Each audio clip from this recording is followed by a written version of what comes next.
Ma'am, कीर्ति उत्सव के बारे में आप क्या कहना चाहेंगी?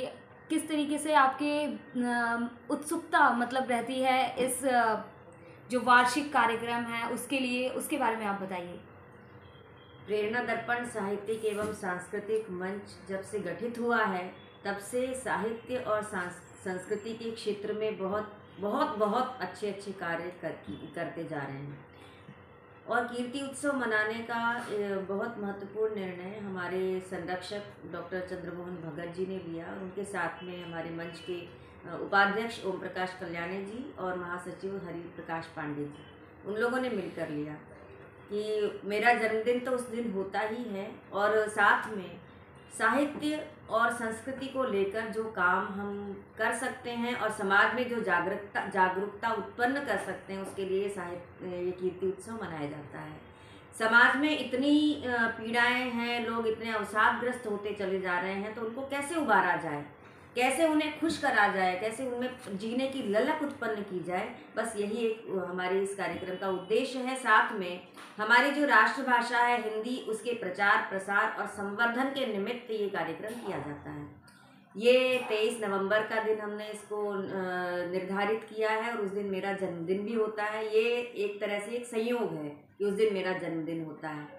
इस दिन हमारा ये कार्यक्रम है कि एक तो मेरी पुस्तक का लोकार्पण होगा, जिसका शीर्षक है फरफंदो।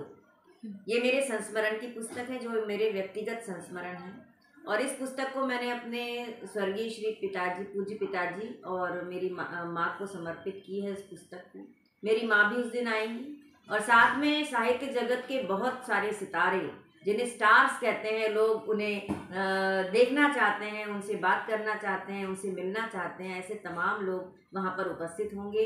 उस दिन हमारे साथ होंगे श्री बालस्वरूप राही जी, जो कि प्रख्यात साहित्यकार हैं और साथ में हिंदी साहित्य अकादमी के निदेशक भी रहे हैं, दैनिक साप्ताहिक हिंदुस्तान के संपादक रहे हैं। वो हमारे साथ होंगे, हमारी इस कार्यक्रम की अध्यक्षता करेंगे। हमारे बीच होंगे श्री सत्यनारायण जटिया जी, जो विख्यात कवि हैं और साथ में पूर्व केंद्रीय मंत्री भी हैं भारत सरकार के, वो हमारे साथ में रहेंगे। साथ में सबके जाने पहचाने श्री सुरेंद्र शर्मा जी, जिनका नाम कौन नहीं जानता, वो भी उस दिन आएंगे हमारे आग्रह पर। और प्रोफेसर अशोक चक्रधर जी, जिनको लोगों ने बहुत टीवी पर सुना, और जिनके सानिध्य में रहना हर कोई पसंद करता है, जिनके साथ अगर कोई 5 मिनट बिता लेता है तो अपने आप को धन्य अनुभव करता है, तो वो डॉक्टर अशोक चक्रधर जी भी हमारे साथ में होंगे। साथ में डॉक्टर प्रवीण शुक्ल, दिनेश रघुवंशी जी, अरुण जैमिनी जी, और साहित्य और कविता जगत के सारे लोग होंगे उस दिन। मैम, जैसा कि आपने बताया कि जो पुस्तक है फरफंदो, तो उसके बारे में आप थोड़ा सा बताते हुए चलिए। तो ये तो आप मुझसे बंद मुट्ठी खुलवा रही हैं। इसका लोकार्पण उसी दिन होगा, तो ये मुझे लगता है कि उसी दिन मुझे बताना चाहिए कि फरफंदो क्या है। एक पिताजी ने मेरे शरारतों को देखते हुए मुझे एक उद्बोधन दिया था, फरफंदो जी, जो कि हमेशा कोई लड़की फसाद करती रहती है, जबकि मैं ये बात कहती हूँ कि मैं कभी फसाद करती नहीं थी, फसाद हो जाते थे, या जो मैं करती थी उसे लोग फसाद कह दिया करते थे। तो ऐसे मैंने अपने बचपन की और अपने बचपन के बाद के किशोरावस्था के कुछ संस्मरण लिखे हैं, और किशोरावस्था के बाद के भी कुछ संस्मरण उसमें हैं, जिसे पढ़कर लोगों को लगेगा कि ये मैंने उन्हीं की कहानी लिख दी है। जो पाठक हैं उन्हें लगेगा कि उनका जीवन इसमें चल रहा है, वो अपने जीवन की झांकी इस पुस्तक में देखेंगे, तो बस वो तो उसी दिन पढ़कर पता चलेगा कि ये फरफंदो क्या है। इसके साथ में उस दिन हम कुछ सम्मान भी देते हैं अपनी संस्था की ओर से।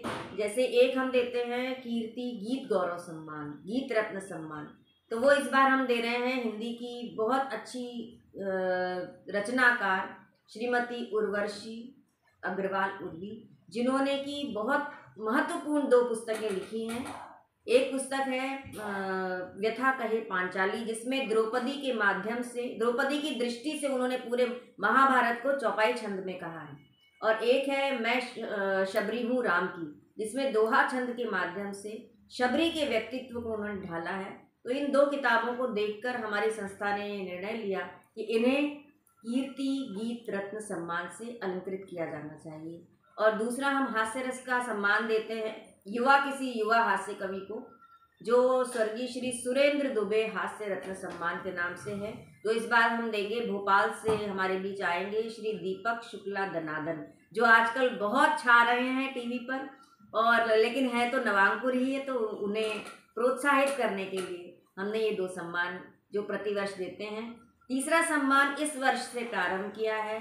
मेरे पिताजी स्वर्गीय श्री सुधाकर रामकृष्ण भागवत जी बहुत बड़े समाज सेवी थे और उन्होंने अपने स्तर पर समाज को बहुत कुछ देने का प्रयास किया। तो मुझे लगा कि उनके नाम से भी एक पुरस्कार प्रारंभ किया जाना चाहिए। बल्कि मुझे क्या लगा, ये कहना गलत है, मेरी बेटी को लगा, जो कि अभी मात्र 27 वर्ष की हुई है, उसे लगा कि अपने नाना जी के नाम से कोई पुरस्कार प्रारंभ किया जाना चाहिए। और ये हमारी संस्था की सबसे बड़ी उपलब्धि है कि बच्चों को, युवाओं को ये प्रेरणा मिल रही है कि वो अपने बुजुर्गों के नाम से कोई सम्मान, कोई पुरस्कार प्रारंभ करें।